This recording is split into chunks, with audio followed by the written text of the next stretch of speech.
অবশেষে মন্ত্রিত্ব থেকে সরানো হলো। রেশন দুর্নীতিকাণ্ডে ধৃত জ্যোতিপ্রিয় মল্লিককে গ্রেফতারি 3.5 মাস পর সমস্ত মন্ত্রীপদ থেকে সরানো হলো জ্যোতিপ্রিয় মল্লিককে।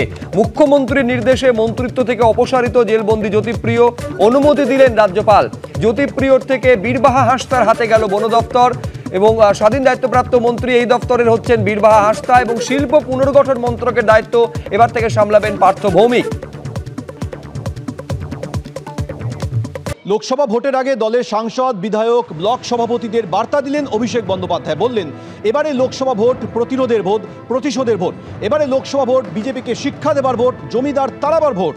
ন্যাড়া একবারই বেলতলায় যায়, এবারে আর মানুষ ধর্মের নামে ভোট দেবেন না। কি বললেন অভিষেক বন্দ্যোপাধ্যায়, শুনুন।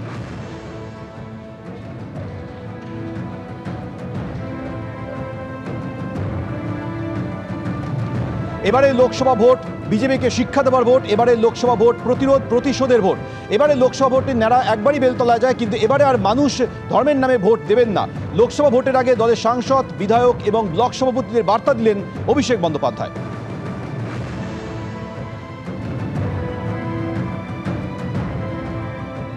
এ নিয়ে কি বলছেন বিজেপি সাংসদ দিলীপ ঘোষ, শোনাবো।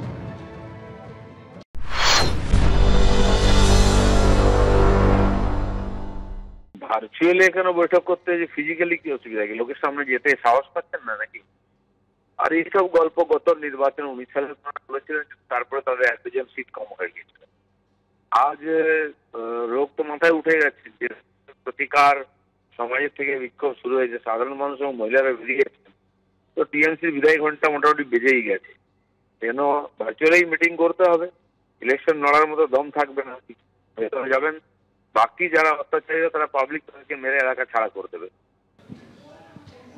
লোকসভা ভোটের আগে তৃণমূলের অস্ত্র 100 দিনের টাকা। 1 মার্চ থেকে রাজ্যের কোষাগার থেকে এই টাকা দেওয়া হবে। তার আগে 18 ফেব্রুয়ারি থেকে 25 ফেব্রুয়ারি পর্যন্ত রাজ্য জুড়ে হবে তৃণমূলের সহায়তা শিবির। দক্ষিণ 24 পরগনা বাদে রাজ্যের 3343টি অঞ্চলে হবে শিবির। বিধায়ক, সাংসদদের শিবির পরিদর্শন বাধ্যতামূলক, জানিয়েছেন অভিষেক বন্দ্যোপাধ্যায়।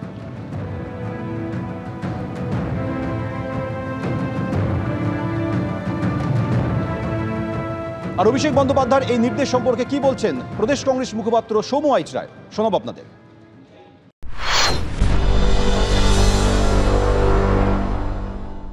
অভিষেক বাবু ঠিক করে দেবেন না যে বিরোধী দল কোথায় যাবেন কি যাবেন না। সারা পশ্চিমবঙ্গ জুড়ে উপদ্রুত অঞ্চল তৈরি করেছেন, সন্দেশখালী তার মধ্যে একটা। অভিষেক বাবু বরঞ্চ এটার জবাব দিন যে শেখ শাহজাহানরা তৈরি হলো কি করে, এত হিম্মত কি করে হয়, এত বুকের পাটা কি করে হয় যে বাংলার মহিলারা, যে রাজ্যের মুখ্যমন্ত্রী মহিলা, সেখানে এত নির্মমতা, এত অত্যাচার, একজন মহিলারা সেখানে ভোগ্য পণ্য হিসেবে এতদিন ধরে ব্যবহার হলো। অভিষেক বাবু সেটার জবাব দিন আগে। সরকার আগে বলুক যে পশ্চিমবাংলায় অপরাধীরা কেন মনে করে এটা তাদের সরকার, কেন পুলিশ আজকে 40-45 দিন পরেও শেখ শাহজাহানদের ধরতে পারে না।